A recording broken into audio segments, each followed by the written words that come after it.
Ladies and gentlemen, welcome to Chanel Jasmine, the best novel Chanel for romantic stories. Hai guys, selamat datang di channel Jasmine, channel terbaik untuk menyimak novel-novel romantis. Mohon dukung channel ini dengan subscribe, like dan share video-video yang ada di channel ini. Terima kasih.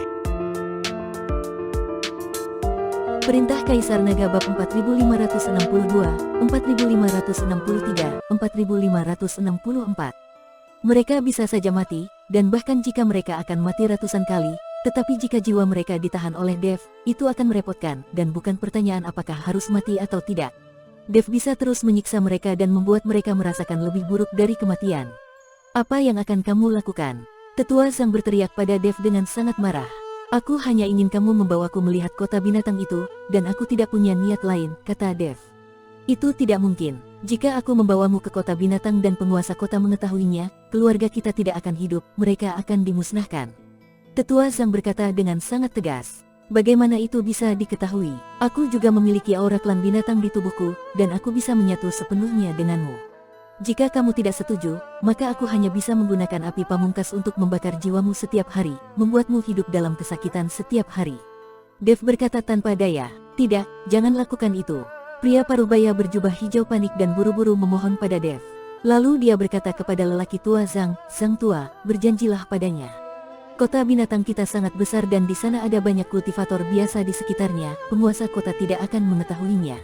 Zhang tua, menurutku kita harus menyetujuinya saja.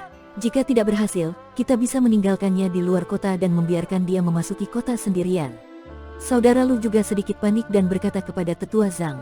Tetua Zhang memandang mereka berdua, dan akhirnya setelah ragu-ragu sejenak, dia berkata, baiklah, kami bisa mengantarmu ke kota, tapi kami hanya bisa meninggalkanmu di luar kota.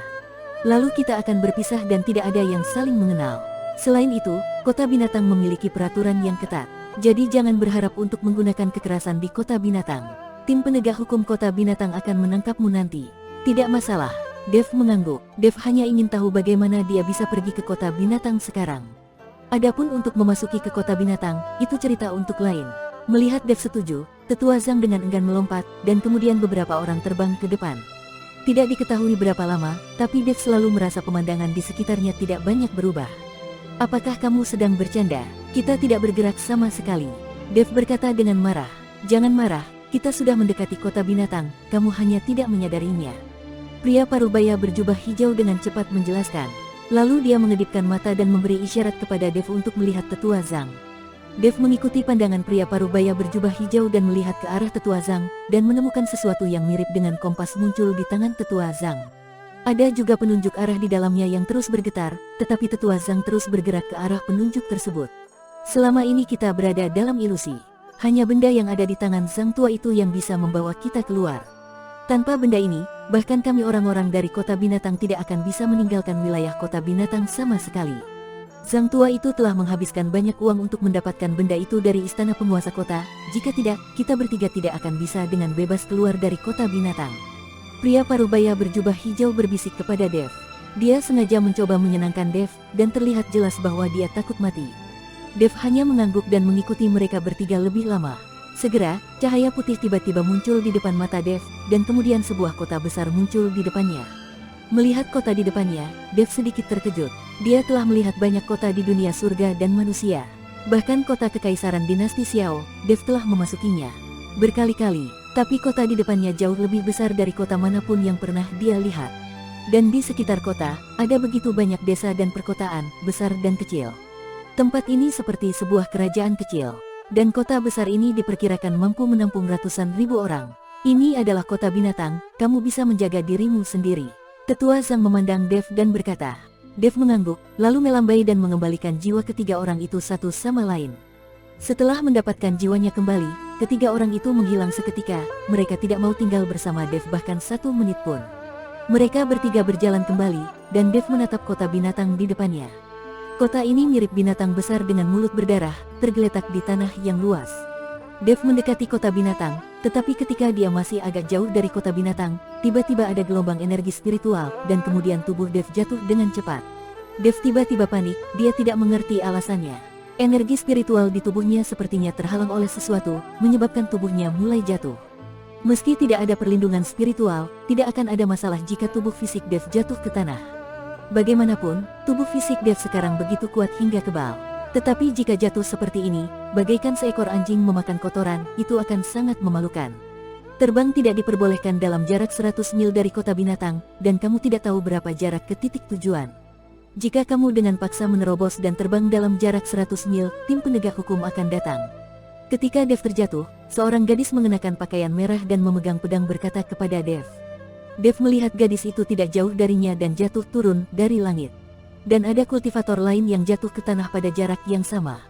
Rupanya, hanya Dev sendiri yang dipaksa jatuh. Aku sedang sibuk sekarang dan tidak memperhatikan.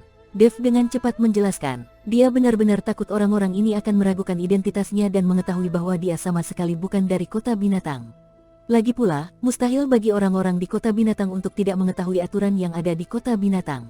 Setelah jatuh ke tanah, banyak kultivator berjalan menuju kota binatang. Dev melihat bahwa sebagian besar dari orang-orang ini adalah kultivator di alam kesengsaraan.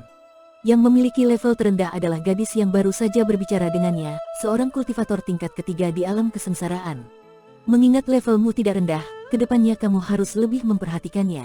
Jika kamu tertangkap oleh tim penegak hukum, kamu akan dikuliti bahkan kamu bisa mati. Gadis itu mengingatkan Dev. Terima kasih atas pengingatmu, aku akan lebih memperhatikannya, kata Dev sambil tersenyum tipis. Untuk apa kamu pergi ke kota binatang? Untuk mengunjungi kerabat dan teman, atau untuk menjual sesuatu? Gadis itu bertanya pada Dev. Dev berpikir sejenak dan kemudian berkata, aku akan menjual sesuatu, bagaimana denganmu? Aku juga pergi menjual barang, dan aku mampir menemui saudara laki-lakiku. Saudara laki-lakiku ditangkap oleh tim penegak hukum dan dimasukkan ke dalam penjara. Butuh waktu 100 tahun sampai dia dibebaskan, kata gadis itu. Mungkin memikirkan kakaknya, ekspresi gadis itu tiba-tiba menjadi sedikit tertekan. Dev hanya menatap gadis itu dan berjalan lurus menuju kota binatang tanpa berkata apa-apa. Dev bukanlah seorang kultivator dari kota binatang, jadi dia tidak ingin berbicara terlalu banyak. Lagi pula, berbicara terlalu banyak akan menyebabkan kesalahan. Jika seseorang mengetahui identitasnya, itu akan mendapat masalah. Ketika gadis itu melihat Dev berhenti berbicara, dia segera mengejarnya, apa yang akan kamu jual di kota binatang? Sekarang rumput peri di kota binatang bahkan tidak bisa dijual dengan harga tinggi. Aku beruntung kali ini dan mendapat batu spiritual. Aku mendengar harganya sangat mahal di kota binatang, kata gadis itu sambil mengeluarkan batu spiritual seukuran kepalan tangan dari tas penyimpanannya. Dev melihat sekali dan langsung berhenti. Dev dengan hati-hati melihat batu spiritual di tangan gadis itu, dan kemudian bertanya, bisakah batu spiritualmu diperdagangkan di kota binatang? Tentu saja, ini adalah batu spiritual abadi. Ini sangat berharga di kota binatang. Banyak orang yang ingin membelinya. Ku dengar itu diperintahkan oleh penguasa kota untuk membelinya. Gadis itu berkata dan menjelaskan. Dev telah melihat bahwa itu adalah batu abadi. Saat ini, Dev juga masih memiliki banyak batu abadi di tubuhnya, semuanya dia dapatkan dari tas penyimpanan Luota. Tapi Dev tidak menyangka bahwa kota binatang ini juga akan memiliki batu spiritual abadi semacam ini. Apakah kamu menemukan batu abadi ini? Dev terus bertanya. Daerah ini sangat bagus. Sekarang orang-orang mencari batu abadi di seluruh pegunungan dan dataran. Pernahkah kamu melihat orang-orang ini datang ke kota? Kebanyakan dari mereka menjual batu abadi. Aku bisa menemukan batu abadi sebesar itu, dan aku juga mengambil banyak resiko, tapi itu sepadan. Setelah menjual batu abadi, aku bisa membantu merawat saudara laki-lakiku sehingga dia tidak perlu menderita terlalu banyak di penjara. Setelah gadis itu selesai berbicara, dia melihat ke arah Dev dan bertanya, apa yang akan kamu jual? Oh, aku akan menjual batu abadi juga, tapi ukurannya tidak sebesar milikmu. Dev juga mengeluarkan batu spiritual abadi, tapi ukurannya jauh lebih kecil dari milik gadis itu.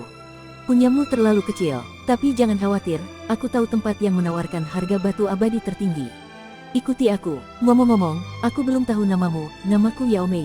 Gadis itu mengikuti Dev dengan antusias. Namaku Dev, kata Dev sambil tersenyum tipis.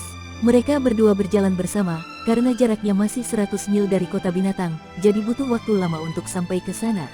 Tapi saat mereka berdua baru saja berjalan tidak jauh, dan Dev sedikit mengernyit dan ekspresinya menjadi waspada.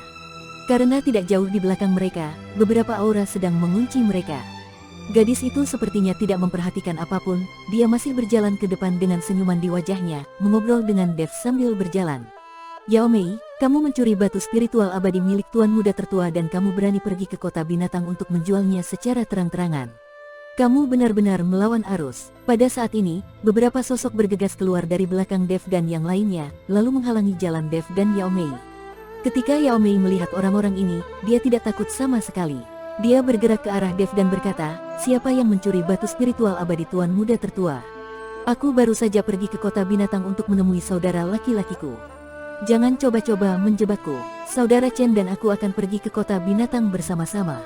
Jika kamu mengganggu saudara Chen, kalian akan berjalan-jalan tanpa makanan." Orang-orang ini semua memandang Dev, dan wajah mereka menunjukkan sedikit kepanikan. Orang-orang ini semua berada di alam kesengsaraan tingkat kelima atau keenam. Mereka tidak berani untuk tidak menghormati Dev, kultivator alam kesengsaraan tingkat 9. Tapi mereka di sini untuk mendapatkan kembali batu spiritual abadi, dan mereka tidak bisa membiarkan gadis itu pergi. "Rekan Tao, kami dari Istana Kota Binatang. Gadis ini telah mencuri batu spiritual abadi milik Tuan Muda Tertua kami, jadi kami harus mengambilnya kembali. Kami juga berharap rekan Tao tidak ikut campur." Seorang kultivator berjanggut mengangkat tangannya ke arah Dev dan berkata, "Kamu berbicara omong kosong. Aku sendiri yang menemukan batu spiritual abadi itu, bukan Tuan Muda Tertuamu. Saudara Chen, jangan dengarkan omong kosong mereka. Mereka hanya menganggapku lemah dan ingin menindasku." Kemudian gadis itu meraih lengan baju Dev dan berkata dengan wajah sedih, "Apakah kamu mencuri batu spiritual abadi atau mengumpulkannya sendiri? Itu tidak ada hubungannya denganku." Setelah Dev mengatakan itu, dia langsung mendorong tangan gadis itu.